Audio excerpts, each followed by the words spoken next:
বন্ধুরা দেখো আমাদের এখানে কত সুন্দর অপূর্ব দৃশ্য দুর্গাপূজা।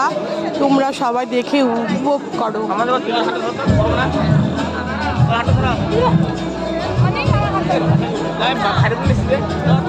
দেখো কত প্রচন্ড ভিড় হয়েছে। এখন বাজে 5টা, রাত দুটো হতে বাকি আছে। তোমরা একটু উপভোগ করো, দেখে নাও। কে কি দেখবে জলদি করে এসে পড়ো বঙ্গাইগাঁও।